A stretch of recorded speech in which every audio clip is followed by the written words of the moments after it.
ప్రియమైన వారలారా, ప్రభువైన యేసుక్రీస్తు నామములో ఈ ఉదయకాల సమయాన మీ అందరికీ నా హృదయపూర్వక వందనాలు తెలుపుకుంటున్నాను. ఈరోజు అంతా కూడా మీరు చేయబోయే అన్ని విషయాల్లో దేవుని హస్తం మీకు తోడై ఉండి మీకు చేయాన్ని కలుగు చేయనుగాక. ప్రియులారా, కీర్తన గ్రంథము 113వ కీర్తన 7-8 వచనాలు మనం ఇలా చదువుతున్నామండి. ప్రధానులతో, తన ప్రజల ప్రధానులతో వారిని కూర్చుండబెట్టుటకై ఆయన నేల నుండి దరిద్రులను లేవనెత్తువాడు, పెంట కుప్ప మీద నుండి పేదలను పైకెత్తువాడు అనేటువంటి మాటను మనం చదువుతున్నామండి. పిల్లల ఇక్కడ దేవుని యొక్క రెండు విధాలైన క్రియలు మనం చూస్తున్నామండి. ఆయన లేవనెత్తుతున్నాడంట, దరిద్రులను పేదలను ఆయన లేవనెత్తుతున్నాడు, పైకెత్తుతున్నాడు. ఎక్కడి నుంచి?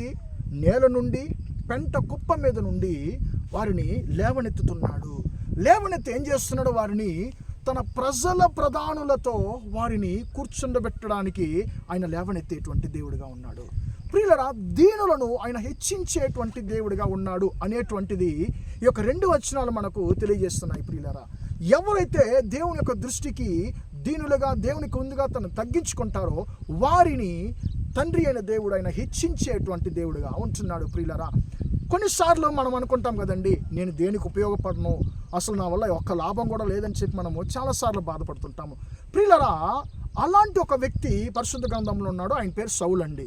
ఈయన ఇశ్రాయేలు వంశములో బెన్యామీను వంశానికి చెందినటువంటి ఒక వ్యక్తి అండి.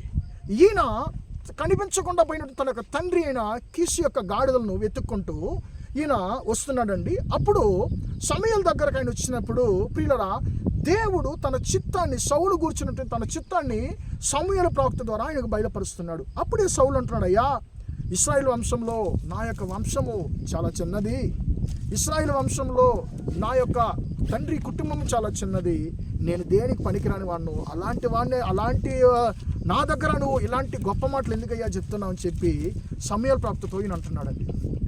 ఇప్పుడు ఈయన గురించి ఈయన యొక్క ఆలోచన ఏంటి? నేను దేనికి ఉపయోగపడను అనేటువంటిది ఈయన ఆలోచన అండి. కానీ దేవుని యొక్క ఆలోచన ఏంటి? నేను పైకెత్తబోతున్నాను, నిన్ను లేవనెత్తబోతున్నాను సౌలు అని చెప్పి ఆయన లేవనెత్తాడండి.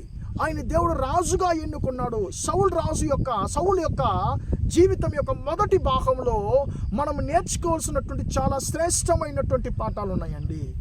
ప్రియులరా, ఆయన రాజుగా హెచ్చించబడిన కొన్ని రోజుల తర్వాత ఆయన ప్రవర్తనలు వేరేలాగా మారిపోయాయి. కానీ ప్రారంభంలో సౌలు ఒక వ్యక్తిగా దేవునికి ముందుగా ఒక తగ్గింపు గల వ్యక్తిగా ఉన్నాడండి. ప్రియులరా, ఆయన దేవుడు రాజుగా ఆయన అభిషేకించడానికి ప్రజలందరూ ఎతుకుతున్నారు. కానీ ఆయన వెళ్ళి దాముకుంటున్నాడండి. అయ్యో, నాకు ఇక రాజు పదవి వద్దు, నేను అసలు రాజుగా నేను ఏలడానికి, నేను రాజుగా కావడానికి నాకు అర్హత లేదని చెప్పి ఆయన దాముకుంటున్నాడు.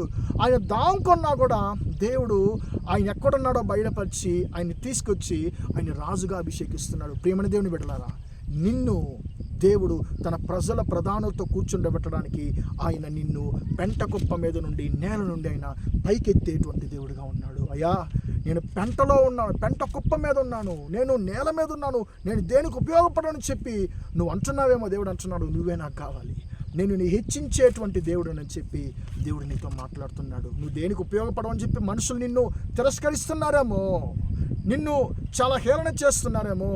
ప్రియమని దేవుని బిడ్డ, నీ యొక్క ఉద్యోగ స్థలంలో, పరిచర్యలో, నువ్వు ఉండేటువంటి స్థలంలో నువ్వు ఎక్కడంతా తిరస్కరించబడుతున్నావో, ఎక్కడంతా నువ్వు నెగ్లెక్ట్ చేయబడుతున్నావో, అక్కడ వారికి ముందుగా దేవుడు నిన్ను హెచ్చించేటువంటి దేవుడిగా ఉన్నాడు. ప్రార్థన చేద్దామా?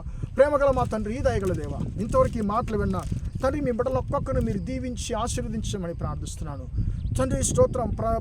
ప్రధానులతో, తన ప్రజల ప్రధానులతో వారిని కూర్చుండబెట్టుటకై ఆయన నేల నుండి దరిద్రులను లేవనెత్తువాడు, పెంట కుప్ప మీద నుండి పేదలను పైకెత్తువాడని మాట ప్రకారం తండ్రి. అయా, స్తోత్రం తండ్రి.